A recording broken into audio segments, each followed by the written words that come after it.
So looks like no one tossed any coins. In today's video, we're going to talk about The Witcher's prequel series receiving the worst ever Netflix audience scores of all time. No, for real, it's bad. Anyways, on top of that, we're also going to take a look at some of the biggest questions that Blood Origin has raised for Witcher Season 3. Keep watching as you wouldn't want to miss out on these. So without any further delay, let's dive right in. First things first, the audience scores. What previously appeared to be Netflix's take on Game of Thrones now appears to be a flop. The good news is that Blood Origin presently has the most watchers on Netflix, which shows that it has a large enough audience to surpass shows like Wednesday and Emily in Paris. The bad news is that they also got the lowest audience ratings of any significant Netflix original anyone's ever seen. Ouch! No Henry, no party already. While a Rotten Tomatoes score of 35% is most definitely not good, a 9% audience score was just the icing on top. We've definitely seen worse, right guys? Right? The last time an audience score was bad, no offense Resident Evil, Netflix just canceled the series. Oh, and by the way, it still managed a 22%. We're talking 9 here. 9! Even bad shows have had somewhat better ratings. Blood Origin might just win the Best Failure award. Next up, talking about the whys of the disappointment. Now this one's from a critic, which says that the whole thing could be summed up in 2 words: poor and unimaginative. Well, that's 3 words, but you get the idea, right?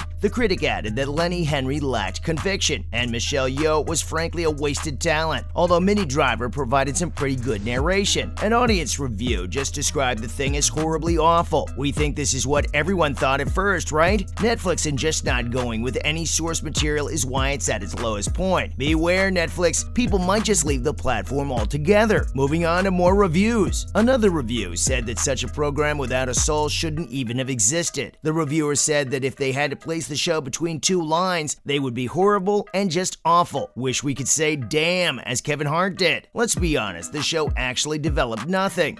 How to say it? Oh yeah, didn't have that personality to it. But again, no one's really sure precisely what went wrong. And let's hope whatever poisoned this series doesn't also poison the upcoming seasons of The Witcher. We know it will. Let's hope it doesn't. Coming towards a teeny-weeny update. We thought 9 was bad, right? Well, just as we were making this video, it got further review bombed and is not at 8%. Unfortunately, many fantasy programs have indeed faced negative reactions after prominently including women or people of color, but none of those have received quite as many negative reviews as Blood Origin has. Even the original Witcher series had a score of 75%, House of the Dragon had 82, and even Rings of Power had 38. Now get ready to be mad. She-Hulk had a 33% score. Really? Come on guys, you could have had your own Game of Thrones. But no, we want to be in a class by ourselves. But if you go through the reviews, that's the sad part. Everyone in 50 is either sexist or racist. Like what everyone thought would be the topic of discussion, a Henry-less show wasn't anywhere to be found. Anyways, whatever the problem with the franchise is, it might have started disintegrating. Not to forget the main issue. If you want to know why fans dislike the show this much, it's not that hard to spot. As the name suggests, the show was supposed to tell us about how the Witchers actually came into being. But guess what? They altered it. Why? Because why not? And you thought it was bad writing, huh? Literally, you can find the source material on Google. But no. Other than that, Fial, an elf warrior who lived right before the conjunction of the spheres, attempts to stop the wicked magician Baelor from using chaos magic to conquer other planets. Must go through the first ever Witcher metamorphosis to slay the monster Baelor releases from one of these other planets and save his allies. You must be wondering, why does this matter so much? Since we know that they turned humans into Witchers, making the first Witcher an elf, and the entire process an elven creation feels strange, especially since that is never mentioned in the books, games, or even The Witcher itself. However, perhaps there will be some new Blood Origin connection when The Witcher Season 3 premieres. But all this has only made fans question the source material modification rather than the casting of actors of color in these roles. Next up, it was kinda rushed. The first Witcher looks to have been created in an instant, rather than through a lengthy, risky trial and error procedure that is still insanely risky to date. One of the biggest issues with how things are depicted on screen is that it's never presented that way in the original show. The circumstances surrounding the first Witcher's genesis in Blood Origin are thus, to put it mildly, underwhelming. The intricacies and dangers of the whole mutation, or even where it originates from, are at best hazy. It seems as though Zakare merely blends a well-known collection of herbs and roots to create her own superhero monster-killing serum rather than undertaking a difficult new procedure or risky magic to safeguard people who live in terror of monsters. Blood Origins never makes the distinctions obvious if we're to accept that this is merely the original Witcher concept that humans would eventually adopt. It's unclear why this decision was taken or what the showrunners were attempting to highlight with this discovery, but it's only one of many aspects of the program that viewers didn't like, which made Season 3 of The Witcher less exciting. Well, this and Henry not being there. For the next segment, let's talk about the questions Blood Origin has raised. Here we thought we'd have answers, but we got more questions. Great, love it. Let's take a look at a few. Starting with, what does the Scoia'tael want? Blood Origin begins with Jaskier getting caught in the thick of a deadly battle between Temerian troops and Elven fighters. In The Witcher Season 2 finale, the Bard was last seen in Kaer Morhen, where he was attempting to avoid being slaughtered by the creatures Voleth Meir had let free. Shanahi explains that Jaskier was being kept captive by the Temerians, and the Scoia'tael assaulted the camp particularly to liberate him, even if he does decide to accompany the three on their adventure, using his contacts as the Sandpiper to help them secure safe passage across the continent. Jaskier gained notoriety for aiding elves and leaving the north, but it doesn't entirely explain why the Scoia'tael would put themselves in danger to save him. The Scoia'tael are non-human fighters who are battling against humankind's prejudice against them, according to Witcher legend. They support Nilfgaard as friends in the struggle against their adversaries in return for territory and the authority to rule their own people. Do they believe Jaskier can aid Francesca in her search for Ciri? Do they only need his assistance in bringing back more elves from the north? We just hope Jaskier is alright in the end, whatever happens. Following up, did Ciri's elders play a role in creating Witchers? The Witcher's second season shows that Ciri's elder blood might be utilized to produce new Witchers. And while we still don't know for sure whether the mutagen works, we do know that Ciri probably inherited this skill from her ancestor Fial, the first Witcher prototype. Ciri's lineage appears to be linked to Isla and Fial's kid, who was born after Fial underwent the whole process according to Ithleen's prophecy after Blood Origin. Even if Fial had to be put to death because the power within him was too great, it doesn't follow that his offspring's blood will definitely face the same destiny. As opposed to elves, human offspring were used to make the first official Witchers. Thus, while his descendants might not have turned into Witchers themselves, their blood might have played a crucial part in the development of the first effective Witcher mutagen. Moving on, what prophecy? Ithleen, a legendary character from Elven history who allegedly foretold the end of the world, appears in the first 2 seasons of The Witcher. In Blood Origin, Ithleen is introduced to us as a young child. She gives Isla 2 predictions, the first of which describes her future voyage, and the second of which predicts the fate of her unborn child. Her second, better-known prophecy is connected to this one's ominous conclusion. The lark's seed will carry the opening note of a song that never stops, and one of her blood will sing the closing note, according to this prophecy by Ithleen. Ithleen's predictions aren't always literal, although this one seems to link this unborn child to Ciri and her ability to destroy monoliths. Instead of Baelor's monster, Isla kills Fial, whose metamorphosis went too far and turned him into a monster. Nonetheless, it's going to be intriguing to watch how the predictions relate to The Witcher Season 3 and how they come to pass. Lastly, what's up with the realm Eredin is trapped in? After chasing Baelor through Zentria's monolith, Eredin is left trapped in another dimension after Blood Origin. Baelor has been traveling to this same bleak world throughout the story, where he also finds chaos magic. Additionally, it seems to be the same world that Ciri, Geralt, and Yen are taken to in The Witcher Season 2 finale. But what precisely is this location, and what authority does it possess? We now know that this is the origin of the chaotic magic that the Witcher's mages wield, as well as the location of formidable foes like Voleth Meir and the Wild Hunt. But was this world always there? Has it always been that way, or did something cataclysmic like what Ithleen predicted for the continent happen there?